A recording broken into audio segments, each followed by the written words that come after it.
આજે આમાં જો સરકારે સાચી તપાસ કરવી હોય તો કઈ કઈ સહકારી મંડળીઓ એમાં મગફળી નાખી હતી, કેટલા કેટલા મણ કે મેટ્રિક ટન નાખી હતી, આ સહકારી મંડળીઓના માલિકો કોણ હતા, આ ગોડાઉનમાં જ્યાં મગફળી નાખવામાં આવી છે એ ગોડાઉનનો માલિક કોણ હતો, ત્યાં કેટલી ટોટલ મગફળી આવી હતી અને એની સામે કેટલી સળગી ગઈ છે, કેટલી બચી ગઈ છે, જે બચી ગઈ છે એ મગફળીની ગુણવત્તા કેવી છે, જો આવા ઝીણવટભર્યા તપાસ કરવામાં આવે।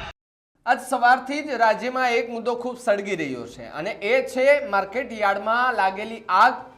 હજારો ગુણી મગફળી બળી ગઈ। હવે આ મગફળી બળી ગઈ, જે આગ લાગી તેના પર હવે રાજકારણ શરૂ થયું છે। ભારતીય જનતા પાર્ટીના નેતાઓ કહી રહ્યા છે અમુક કે ભાઈ આ ભ્રષ્ટાચારની આગ છે। વિચાર કરો, ભારતીય જનતા પાર્ટીના દિગ્ગજ નેતાઓ આવું કહી રહ્યા છે કે ભ્રષ્ટાચારની આગ હોય ને, જ્યાં આગ લાગે ને ભ્રષ્ટાચાર હોય। ત્યારે થાનમાં મગફળી ગોડાઉનમાં આગ લાગવા પર હવે કિસાન કોંગ્રેસના ચેરમેન પાલ આંબલિયાની પ્રતિક્રિયા સામે આવતા ખળભળાટ મચી ગયો છે। નમસ્કાર, આપ જોઈ રહ્યા છો ન્યૂઝ રૂમ અને આપની સાથે હું છું ભાવી। તો થાનમાં મગફળી ગોડાઉનમાં આગ લાગવી એ ગુજરાતમાં સામાન્ય ઘટના બની ગઈ છે। ભ્રષ્ટાચારને છુપાવવા માટે સરકારના મળતિયાઓ જ આગ લગાવે છે તેવા આરોપો હવે સરકાર પર લાગી રહ્યા છે। પાલ આંબલિયાએ વધુમાં કહ્યું કે સરકારમાં બેઠેલા ભાજપના જ આગેવાનો ભ્રષ્ટાચાર કરે, આગ લગાવે, તપાસ સમિતિ નિર્મે અને નિર્દોષ જાહેર કરે।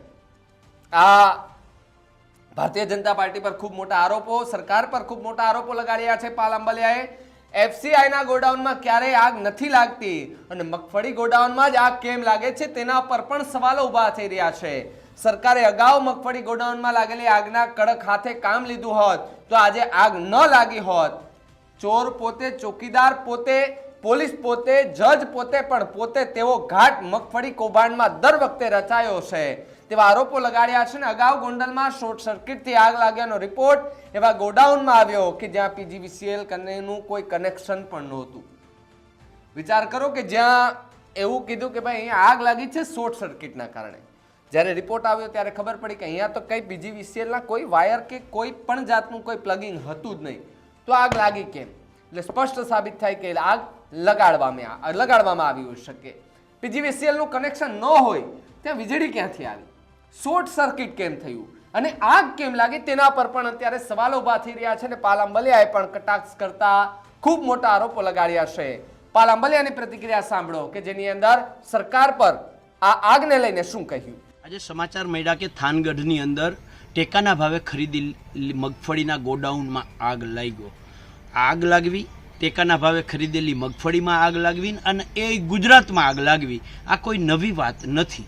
એટલા માટે નવી વાત નથી કે અગાઉના જે અનુભવો છે, જે કૌભાંડકારીઓ છે, જેણે મગફળી કૌભાંડ કર્યા છે, એ લોકોને ખોટા રિપોર્ટો તૈયાર કરી અને બચાવી લેવામાં આવ્યા છે।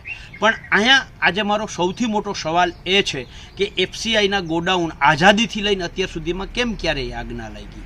આજે આમાં જો સરકારે સાચી તપાસ કરવી હોય તો કઈ કઈ સહકારી મંડળીઓ એમાં મગફળી નાખી હતી, કેટલા કેટલા મણ કે મેટ્રિક ટન નાખી હતી, આ સહકારી મંડળીઓના માલિકો કોણ હતા, આ ગોડાઉનમાં જ્યાં મગફળી નાખવામાં આવી છે એ ગોડાઉનનો માલિક કોણ હતો, ત્યાં કેટલી ટોટલ મગફળી આવી હતી અને એની સામે કેટલી સળગી ગઈ છે અને કેટલી બચી ગઈ છે, જે બચી ગઈ છે એ મગફળીની ગુણવત્તા કેવી છે, જો આવા ઝીણવટભર્યા તપાસ કરવામાં આવે તો બીજી વખત ગોડાઉનમાં આગ લાગવાની ઘટના ન બને। પણ ગુજરાતમાં થાય છે શું?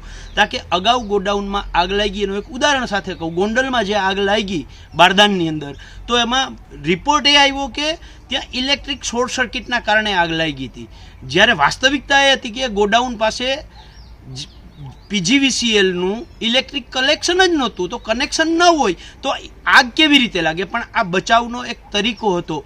આમાં જો સરકારે વાસ્તવિકતામાં દોષીઓને સજા કરવા માગતા હોત, સાંભળ્યું બહુ મોટામાં એક પણ મગરમચ્છને છોડવામાં નહીં આવે, પણ જો સરકારનો ઈરાદો સાચો હોત, સારો હોત, તો એણે વિરોધ પક્ષમાંથી 2 જણા લઈ, ખેડૂત આગેવાનોમાંથી 2 જણા લઈ, સત્તા પક્ષમાંથી 2 જણા લઈ, 2 અધિકારીઓ અને 2 નિષ્ણાંતો, આમ 8-10 જણાની એક કમિટી બનાવી અને જો તપાસ કરી હોત તો દૂધનું દૂધ ને પાણીનું પાણી થઈ જાત।